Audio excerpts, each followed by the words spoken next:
Bloomberg Audio Studios. Podcasts, radio, news. You're listening to the Bloomberg Intelligence Podcast. Catch us live weekdays at 10 a.m. Eastern on Apple CarPlay and Android Auto with the Bloomberg Business app. Listen on demand wherever you get your podcasts or watch us live on YouTube. Bitcoin, and gets your attention, folks. It is down another 1.8% today, $86,000. The high just, a month and a half ago was 125,000. So we got north of a 30% drawdown in Bitcoin. It's a commodity to me. I don't know, more sellers and buyers. So let's check in with Mike McGlone. He covers this stuff because he's a commodity strategist for Bloomberg Intelligence. Mike, you've seen commodities trade up and down for decades here. Put this Bitcoin move in context for us. Well, Paul, I like the way you started. It's a commodity to you, and I used to think that too. Now, to me, it's actually less of a commodity because in all commodities, you have an underlying basis and you have supply and demand fundamentals. In Bitcoin, there's millions of competitors and there's no underlying to it. So I'm worried, and it doesn't have a practical value other than to trade and hold value. At least gold looks pretty and things. So I'm afraid what's happening in Bitcoin is we're seeing that overdue purge and those millions of cryptocurrencies that track nothing. It's pulling down Bitcoin. They're probably going to have to head towards zero. And the key question is, what do we do for the end of the year? Can we recover from these levels? And I think it's unlikely we do, which means the whole system might be coming down into maybe a Grinch is going to win Christmas. Wow. That's quite a call, Mike McGlone. System. Yeah, the whole system coming down. I mean, for now, people are saying that we're shaping up to be the worst November for Bitcoin since 2022, right, which was around the time that Sam Bankman-Fried and his company, basically fell apart. Talk a little bit about the Bitcoin ETFs and how demand and inflows into those products drove a lot of the rally in spot Bitcoin overall, and perhaps are removing a big source of support right now.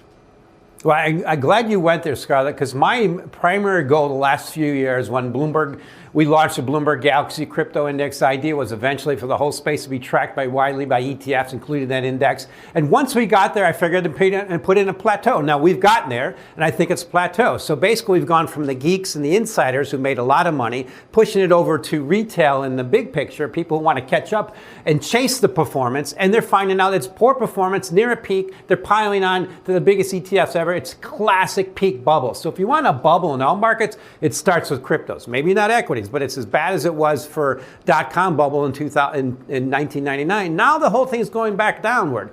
And by the end of the year, should it recover? I look at it as we need to just purge millions of these things that track nothing that are worth billions of dollars. One good example is number 9 on the Bitcoin CRYP page is Dogecoin. It's worth $21 billion.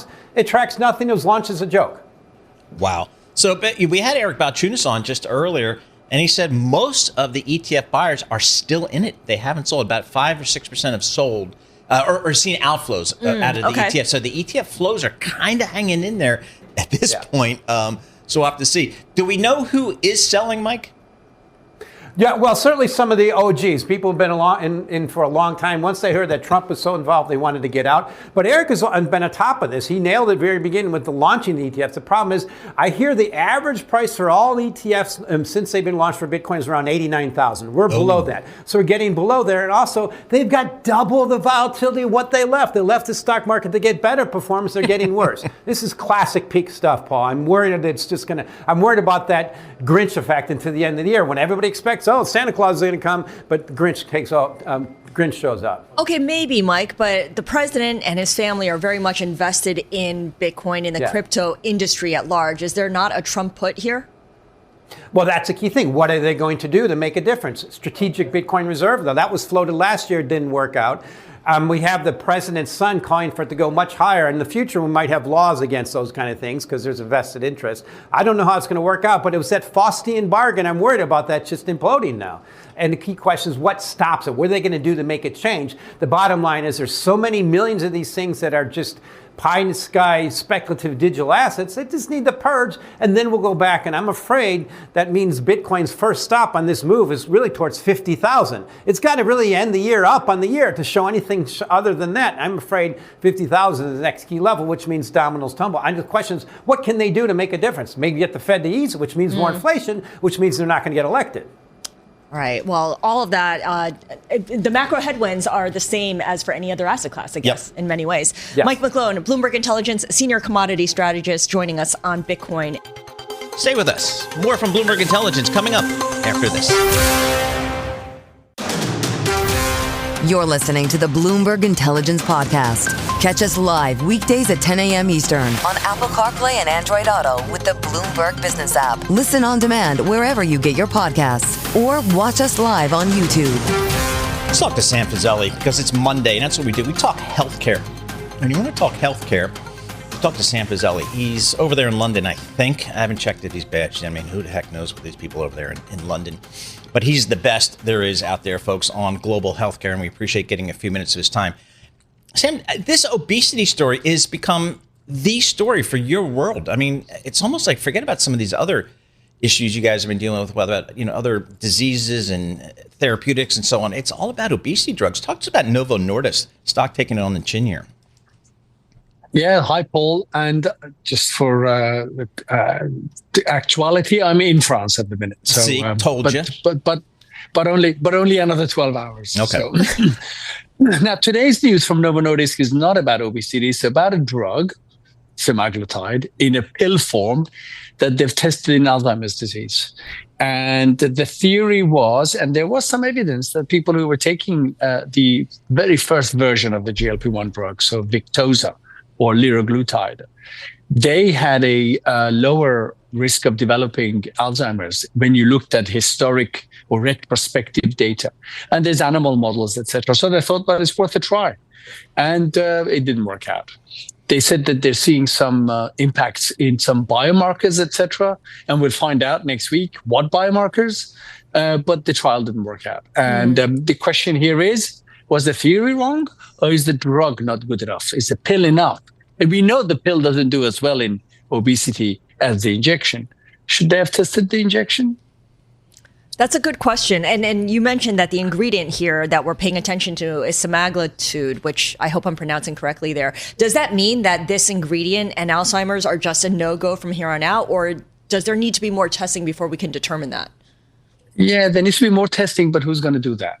I mean, having failed now, who's going to put the money in to test it? Now, Lilly does have an Alzheimer's business in a completely different, with a different set of drugs. And they have a more punchy product once weekly with a relatively easily administered pen.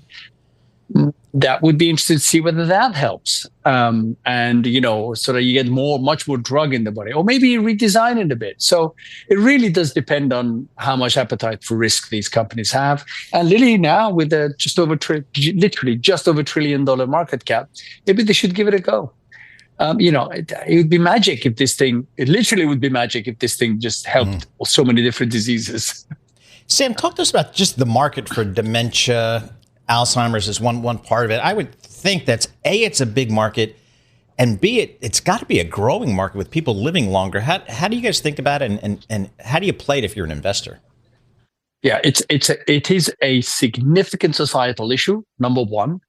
And, I think there are not many families who would say that they haven't experienced it if they have older people in their extended family.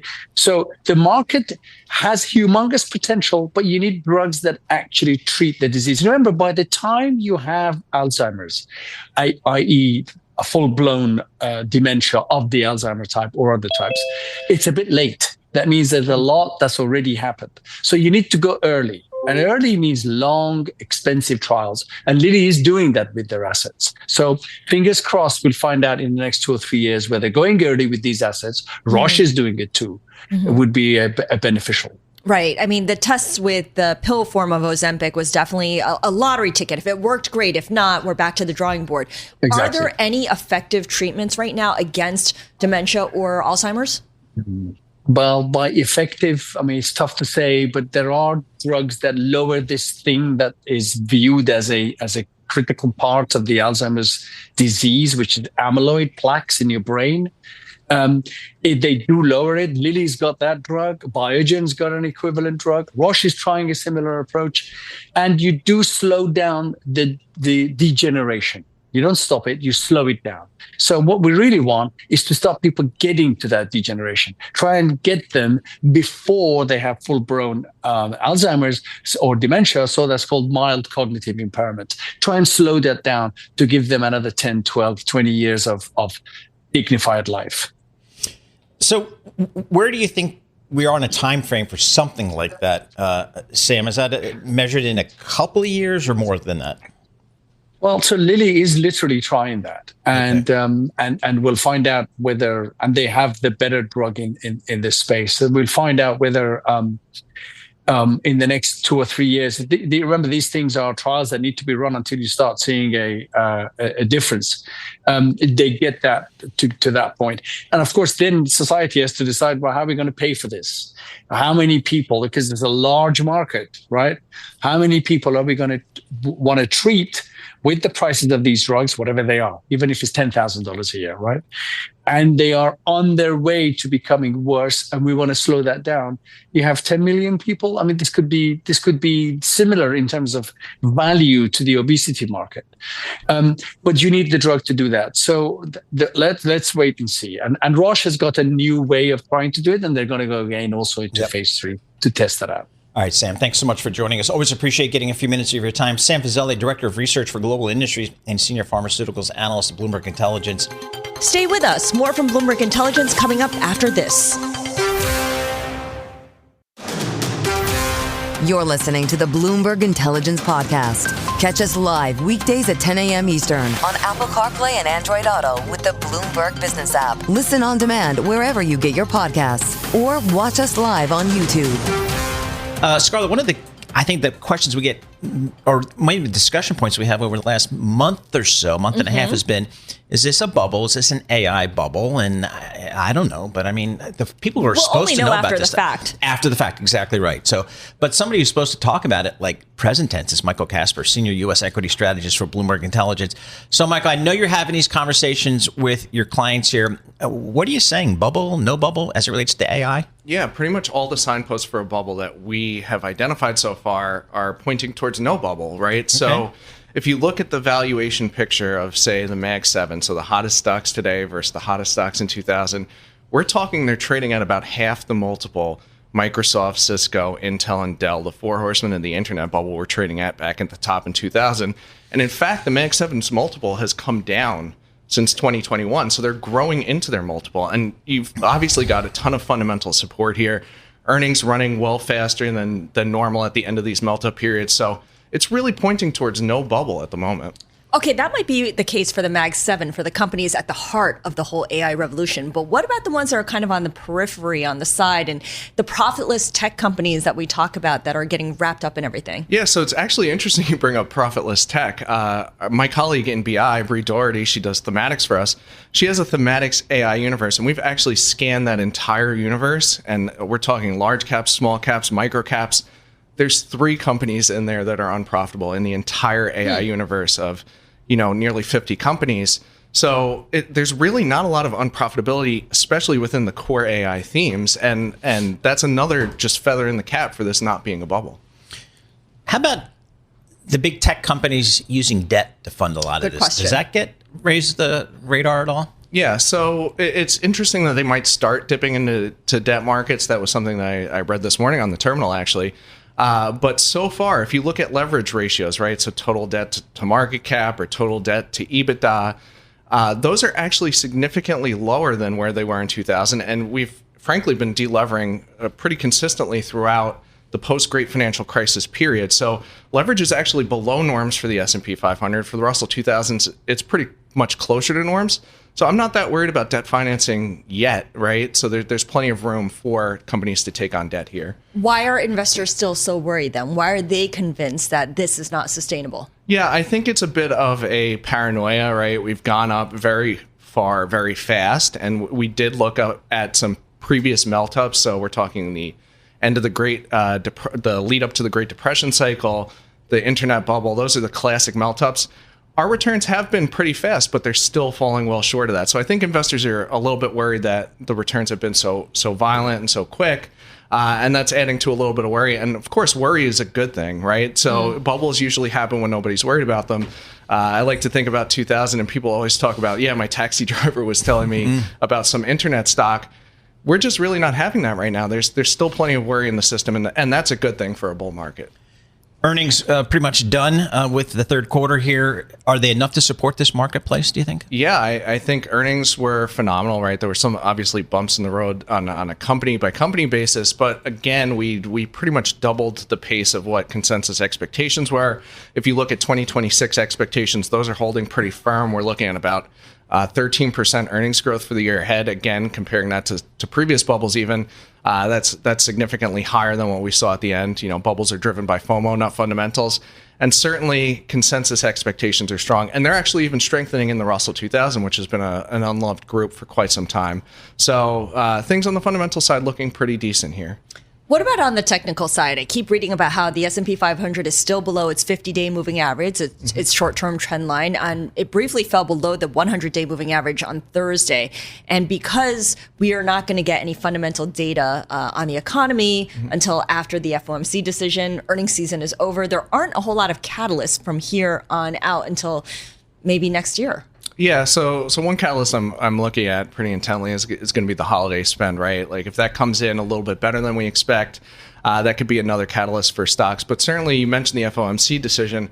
I think a lot of this pullback has to do with Powell's hawkish comments about 2 weeks ago. People just expecting a little more on the rate cut side than what we're going to get. And again, this just looks like a textbook pullback, right? We're down maybe 4 or 5% from all-time highs on the S&P 500. On the Russell, it's approaching correction territory, but still nothing really going as far as a bubble bursting. Are you looking at Bitcoin and crypto at all insofar as whether it's influencing equities or whether equities are influencing Bitcoin? Because there's a lot of talk about the linkage between tech stocks and Bitcoin. Yeah, I think Bitcoin is a good gauge of risk tolerance. I don't know about necessarily a fundamental linkage between Bitcoin and stocks outside of maybe, the AI names and the miners. I think, stocks are the dog that wags the tail, right? And crypto is the tail here. But I think crypto is really kind of showing where the concerns lie in the equity markets and the risk is in the equity markets. And again, that seems to be more with the Fed. What is the Fed going to do? Obviously, Fed rate cuts would be good for Bitcoin. Everybody thinks it's pretty stable. So I think that's really showing where the pressure points are for stocks. All right, Mike, appreciate it. As always, Michael Casper, Bloomberg Intelligence Senior U.S. Equity Research Strategist, giving us some thoughts on these markets here. AI bubble? He doesn't think so. So we'll keep an eye on that. The market's certainly trading higher today with the S&P up 1.4% and the NASDAQ up 2.3%. Stay with us. More from Bloomberg Intelligence coming up after this. You're listening to the Bloomberg Intelligence Podcast. Catch us live weekdays at 10 a.m. Eastern on Apple CarPlay and Android Auto with the Bloomberg Business app. Listen on demand wherever you get your podcasts or watch us live on YouTube. All right, let's go switch gears a little bit. President Trump, when he came into office, he was widely considered to be a deregulatory president, will allow a lot of industries maybe to consolidate. One of those industries is the broadcasting industry, the radio and TV business. But he was out with a tweet recently saying he maybe doesn't support that anymore. And that was a big U-turn for a lot of people, particularly in the television industry. So we want to go to the expert, Matthew Schettenhelm. He is the media litigation analyst for Bloomberg Intelligence. He's one of the best on the street, folks, but his credibility with me took a big hit when I found out he does not carry cash.